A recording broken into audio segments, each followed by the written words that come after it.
Sobat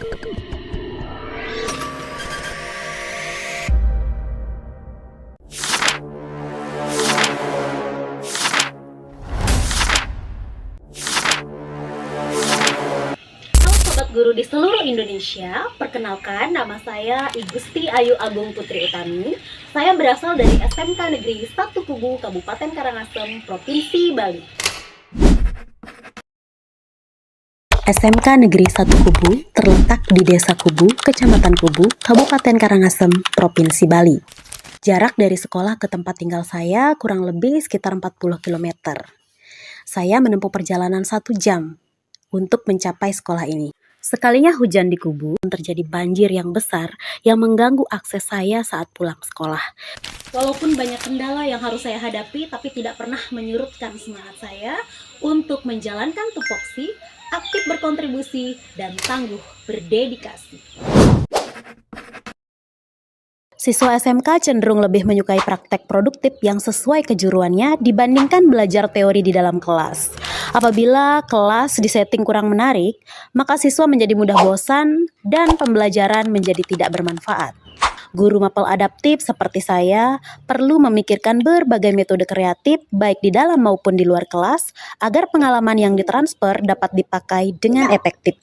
Apabila ditelaah dari rapor pendidikan SMK Negeri 1 Kubu, salah satu kemampuan yang menurun di tahun ini dapat kita lihat dari kemampuan literasi, yaitu sebesar 77,78%. Saya kerap berdiskusi dengan rekan sesama MGMP untuk mendapatkan solusi atas permasalahan tersebut. Nah, untuk menjawab tantangan-tantangan tersebut, saya menemukan suatu solusi, yaitu penerapan strategi Mona Lisa dalam pembelajaran mendalam. Mood Up, Nature, Link and Match, dan Sustainability. Mood Up. Kegiatan diawali dengan doa, memastikan kebersihan kelas dan kesiapan siswa, serta melakukan absensi.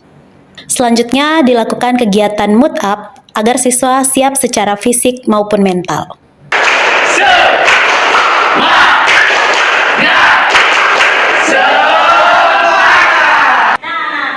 Untuk mengawali kegiatan kita, Ibu mengirimkan kalian sesuatu loh di grup. Coba lihat HP-nya dulu.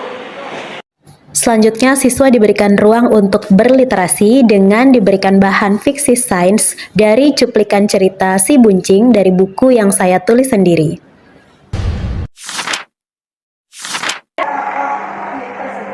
Sedang berdebat mengenai proyek sains yang mereka lakukan. Siswa diberikan kesempatan untuk menyampaikan hal-hal penting yang mereka dapatkan dari kegiatan literasi. Pernah nggak waktu SMP itu bikin proyek sains?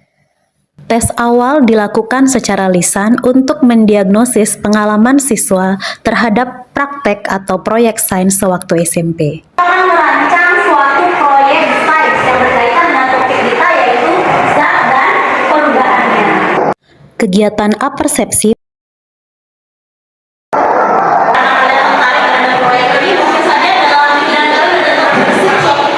guru menghubungkan materi pelajaran sebelumnya dengan tujuan pembelajaran hari ini dan memantik pertanyaan mendasar dari peserta didik.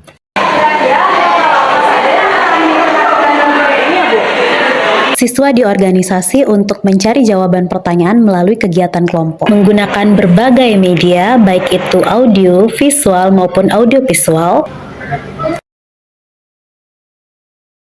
Kelompok yang sudah yakin akan menulis rancangan proyek mereka pada LMS yang sudah saya sediakan. Kegiatan selanjutnya yaitu perwakilan kelompok mempresentasikan rancangan dan juga jadwal yang telah mereka siapkan. Guru menegaskan konsep penting dalam perancangan proyek sains dan menyamakan persepsi para siswa. Di kelas ini akhirnya disepakati proyek sains yang dipilih adalah pengembangan deterjen cair berbahan alam. Sebelum kelas ditutup, guru memberikan tambahan informasi dan menegaskan konsep berkesadaran bahwa proyek yang akan dibuat sangat berkaitan dengan kehidupan sehari-hari dan juga dunia industri. Nature.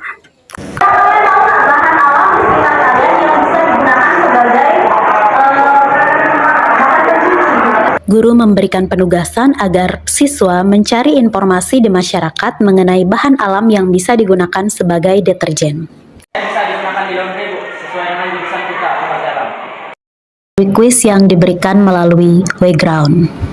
Siswa yang berhasil meraih nilai tertinggi mendapatkan hadiah buku Si Buncing karya saya sendiri.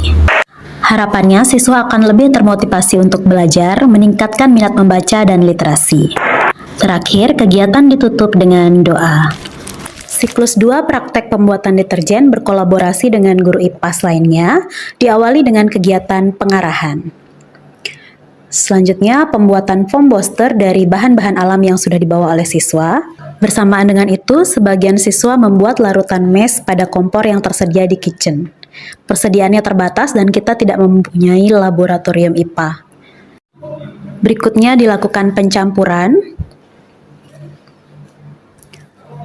Larutan mes dicampur dengan foam booster yang telah selesai dibuat.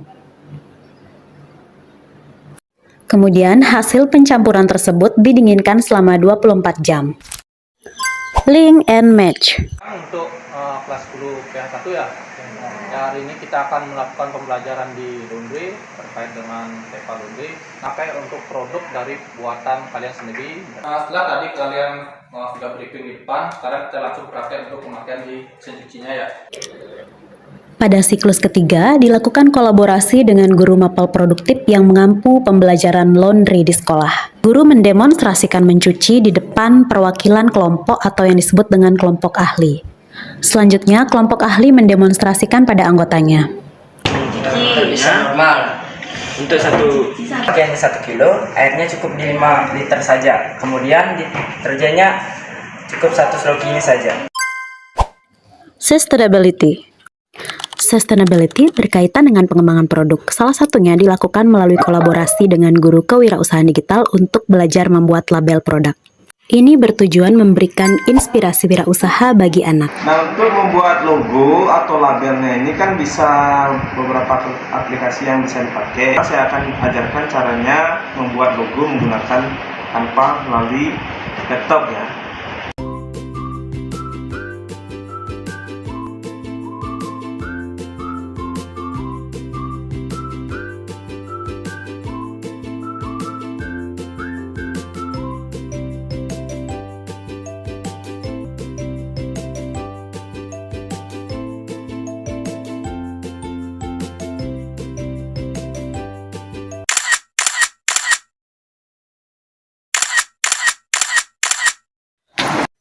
Bukan hanya untuk produk wirausaha, tetapi deterjen ini juga bisa dikembangkan untuk penelitian lanjutan, untuk memaksimalkan potensi dari para siswa demi mendapatkan pengalaman baru, bahkan bisa dibawa ke panggung yang lebih besar.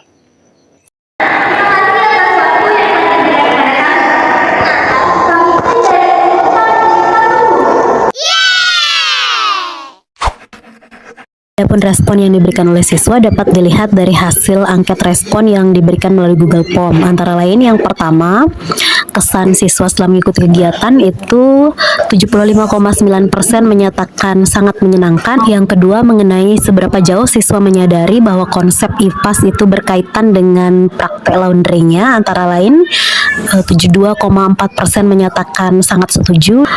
Yang terakhir mengenai pemahaman siswa terhadap konsep sains setelah melalui eksperimen terkolaborasi secara langsung, ada 1 orang atau 3,4% saja yang menyatakan tidak setuju.